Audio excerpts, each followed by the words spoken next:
আমার মেয়েটা 21 বছর বয়সে এক কোরিয়ান লোককে বিয়ে করেছিল। তারপর থেকে টানা 12 বছর সে আর বাড়ি ফেরেনি। তবে প্রতি বছর ঠিকই 8 মিলিয়ন টাকা পাঠায়। গত বড়দিনে হঠাৎ করে সিদ্ধান্ত নিলাম, ওকে না জানিয়ে আমি নিজেই ওর কাছে চলে যাব। কিন্তু দরজা খুলে যা দেখলাম, আমি একদম জমে গেলাম। সেই সকালটা আমি কোনোদিনই ভুলব না। হাতে প্লেনের টিকিট, বুকের ভিতর ধুকপুরানি। পুরো 12 বছর পর আমি আমার মেয়ের কাছে যাচ্ছি। আমার নাম তৃষা, বয়স 63। অনেক আগেই স্বামীকে হারিয়েছি। একমাত্র মেয়ে মীরাকে একাই বড় করেছি। মীরা ছোটোবেলা থেকেই ভীষণ মেধাবী, শান্ত আর সুন্দর ছিল। সবাই বলতো ওর ভবিষ্যৎ খুব উজ্জ্বল হবে। সত্যি হয়েছে, তবে সেটা শুধু বাইরের মানুষের চোখে। 21 বছর বয়সে ওর সঙ্গে পরিচয় হয় কাংজুন নামের এক কোরিয়ান লোকের। লোকটা ওর থেকে প্রায় 20 বছরের বড়। আমি প্রথম থেকে আপত্তি করেছিলাম, বয়সের এত পার্থক্য, বিদেশ চলে যাওয়া, সব মিলিয়ে ভয় লাগছিল। কিন্তু মীরা জেদ ধরেছিল। মা, আমি জানি আমি কি করছি। শেষ পর্যন্ত মেয়ের জেদের কাছে হার মেনে বিয়েটা মেনেই নিয়েছিলাম। বিয়ের 1 মাসের মধ্যেই ও কোরিয়ায় চলে গেল।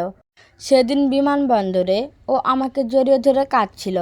আমিও কাঁদছিলাম, কিন্তু লুকিয়ে রেখেছিলাম। ভাবছিলাম কয়েক বছর পর ঠিকই ফিরে আসবে। কিন্তু না, বছর যায়, আরেকটা বছর যায়। 5 বছর পর আমি প্রশ্ন করাও বন্ধ করে দেই। শুধু প্রতি বছর ঠিক সময় 8 মিলিয়ন পেসো এসে পৌঁছাতো। সঙ্গে একটা সত্য বার্তা, মা, নিজের খেয়াল রেখো, আমি ভালো আছি। এই ভালো আছি কটাটাই আমার সবচেয়ে বেশি ভয় ছিল। একবার ভিডিও কলে কথা হয়েছিল। ওকে আগের মতোই সুন্দর লাগছিল, কিন্তু চোখে যেন একটা অদ্ভুত দূরত্ব। আমি জিজ্ঞেস করেছিলাম, ফিরবি না মা? ও একটু চুপ করে বলেছিল, খুব ব্যস্ত আছি মা। তারপর আর জিজ্ঞেস করিনি। অনেক সময় মারা সত্যিটা জানার ভয়ে প্রশ্ন করে না। এদিকে আমার বাড়ির জীবন সবই বদলে গেছে সেই টাকার কারণে। সবাই ভাবে আমি ভাগ্যবতী, কিন্তু তারা জানে না একটা ভরা পেটের সামনে একা বসে খাওয়ার কষ্টটা কেমন। প্রতিটা জন্মদিনে আমি ওর জন্য আলাদা প্লেট রাখতাম, ওর প্রিয় রান্না করতাম, আর বসে বসে কাটতাম। 12 বছর পর হঠাৎ একদিন সিদ্ধান্ত নিলাম, আমি নিজেই যাব। পাশের এক প্রতিবেশীর সাহায্যে টিকিট কাটা হলো। জীবনের প্রথমবার প্লেনে উঠলাম। পুরো পথটাই হাত কাঁপছিল। কোরিয়ায় পৌঁছে ঠিকানা ধরে একটা ট্যাক্সি নিলাম।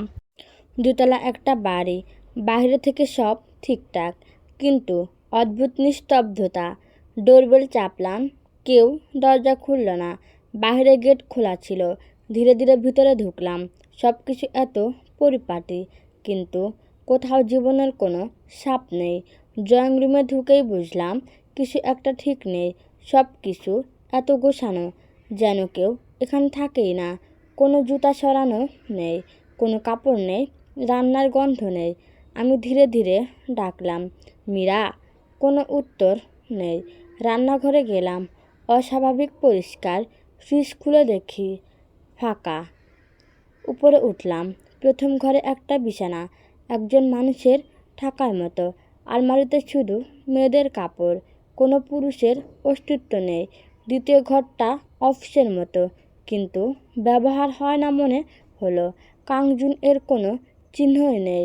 আমার বুক ধড়ফড় করতে লাগলো। শেষ ঘরটা খুলতেই আমার পা কেঁপে উঠল। ঘর ভর্তি কার্টন, কিছু খোলা, ভেতর গুচ্ছ গুচ্ছ টাকা, পেসো। আমার মাথা ঘুরে উঠল। প্রতি বছর যে 8 মিলিয়ন পায়, তাহলে এই এত টাকা কোথা থেকে এলো? আর কেন লুকিয়ে রাখা?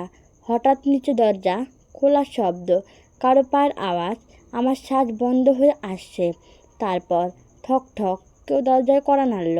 আমি স্থির হয়ে দাঁড়িয়ে রইলাম। মেয়েটা কোরিয়ান একজনকে বিয়ে করেছে, এই কথাটাই ছিল আমার এত বছরের সান্ত্বনা। মনে হতো দূরে আছে ঠিকই, কিন্তু সুখে আসছে। প্রতি বছর টাকা পাঠাতো নিয়ম করে। সেই টাকায় সংসার চলেছে, ঋণ পরিশোধ হয়েছে, আমার চিকিৎসা হয়েছে। কিন্তু বুকের ভেতর একটা ফাঁকা জায়গা ছিল। মেয়ের মুখটা দেখতে ইচ্ছে করত। গত বড়দিন হঠাৎ সিদ্ধান্তই নিলাম না বলে চলে যাব ওর কাছে, সারপ্রাইজ দিব। প্লেনের টিকিট হাতে নিয়ে যেদিন বের হলাম হাত কাঁপছিল। 4 ঘন্টা ফ্লাইটটা আমার কাছে যেন 4 বছর লাগছিল। নামার পর ভাষা বুঝি না, মানুষজন অচেনা, সব কিছুই যেন আমাকে আরও ছোট করে দিচ্ছিল। অনেক কষ্টে ঠিকানা ধরে ট্যাক্সি নিয়ে পৌঁছালাম। দোতলা একটা বাড়ি, বাইরে থেকে সুন্দর, কিন্তু কেমন যেন নিঃশব্দ। কলিং বেল চাপলাম, কোনো সাড়া নেই। দরজা ঠেলে দেখি খোলা। বুক ঢুকপুক করতে করতে ভিতরে দেখলাম। ঘরে ঢুকেই থমকে গেলাম। সব কিছু ঝকঝকে পরিষ্কার, কিন্তু অদ্ভুত একটা শূন্যতা, যেন কেউই থাকে না এখানে। কোনো জুতোর চিহ্ন নেই, কোনো ব্যবহারের ছাপ নেই। রান্নাঘর প্রায় ফাঁকা, ফ্রিজে শুধু পানি আর কিছু ফল। মেয়ের নাম ধরে ডাকলাম, মীরা। কোনো উত্তর নেই। উপরে দেখলাম 3টে ঘর, একটাই শুধু আমি, সিঙ্গেল বেড, আলমারিতে শুধু মেয়েদের জামা কাপড়। আরেকটা ঘর অফিসের মতো, কিন্তু ব্যবহারের চিহ্ন নেই, কোথাও কোনো পুরুষের উপস্থিতি নেই। শেষ ঘরটা খুলতেই আমার বুক কেঁপে উঠল। ঘর ভরা কার্টন, আর তার ভেতর গাদা গাদা টাকা, মাটিতেও সরানো। হাত কাঁপতে লাগলো। এত টাকা কোথা থেকে এলো, কেন লুকিয়ে রাখা? ঠিক তখনই নিচে দরজা খোলার শব্দ, পায়ের আওয়াজ। আমি দৌড়ে নিচে নামলাম। মীরা দাঁড়িয়ে আছে, 12 বছর পর, আগের মতোই সুন্দর, কিন্তু চোখের নিচে কালি, মুখে ক্লান্তি। আমরা একে অপরের দিকে তাকিয়ে থাকলাম। তারপর ও এসে আমাকে জড়িয়ে ধরল। কোনো কান্না নেই, শুধু ভারী নীরবতা। আমি কাঁপা গলায় বললাম, এই কেমন জীবন তোর? ও কিছুক্ষণ চুপ থেকে বলল, মা, আমি বিয়ে করিনি। আমার মাথা ঝিমঝিম করে উঠল। কি বলছিস তুই? ও ধীরে ধীরে সব বলল। 12 বছর আগে আমাদের দরিদ্র আর ঋণের চাপে ও বিদেশে কাজ করতে যায়। সেখানে এক ধনী লোকের সাথে সম্পর্ক গড়ে ওঠে। বিয়ে নয়, একটা চুক্তি। ওকে সব সময় নিখুঁত থাকতে হতো, হাসতে হতো, চুপ থাকতে হতো। আমি শুনে পাথর হয়ে গেলাম। ও বলল, এই টাকাগুলো আমার সময়ের দাম, আমার জীবনের অংশ দিয়ে উপার্জন করা। আমি কান্না চেপে জিজ্ঞেস করলাম, এত কিছু সহ্য করলি কেন? ও মৃদু হেসে বলল, তোমার চিকিৎসা, আমাদের ঋণ। আমি না করলে কে করত? জানলাম একটা চুটকি আসে, মেয়াদ শেষ হওয়ার আগে ছাড়তে গেলে সব টাকা ফেরত দিতে হবে। বিশাল অঙ্ক। এখনও 2 বছর বাকি।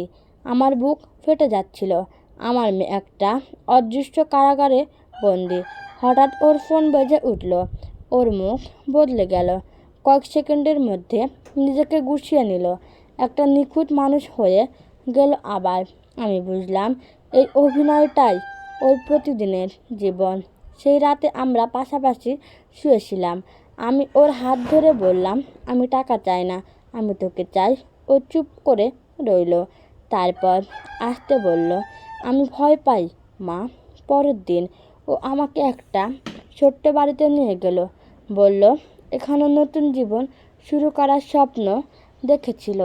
আমি বললাম, 2 বছর অপেক্ষা করব না? আমরা এখনই শেষ করব সব। আমরা সব বিক্রি করলাম, বাড়ির জিনিসপত্র, অনেক চাপ, ফোন, হুমকি, সব কিছুর মাঝে ও ভাঙেনি। শেষমেশ সেই দিন এলো। আমরা সব টাকা নিয়ে গেলাম, চুক্তির লোকটার সামনে রাখলাম। সে ঠান্ডা চোখে তাকিয়ে বলল, শেষ।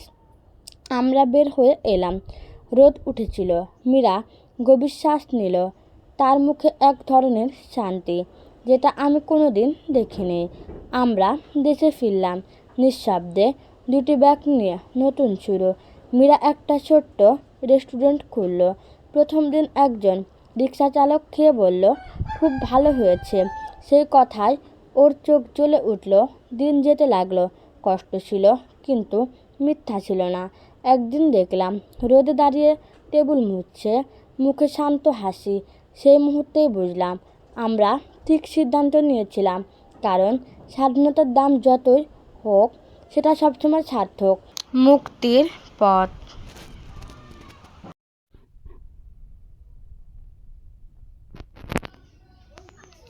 প্রিয় বন্ধুরা, আমার চ্যানেলটি অবশ্যই 2000 সহকারে পড়বেন এবং লাইক, কমেন্ট, শেয়ার ও সাবস্ক্রাইব করে রাখবেন। প্রিয় বন্ধুগণ, এতক্ষণ আমার গল্পটি মনোযোগ দিয়ে শোনার জন্য অসংখ্য ধন্যবাদ। গল্পের নাম নীরব সত্য। সমাপ্ত।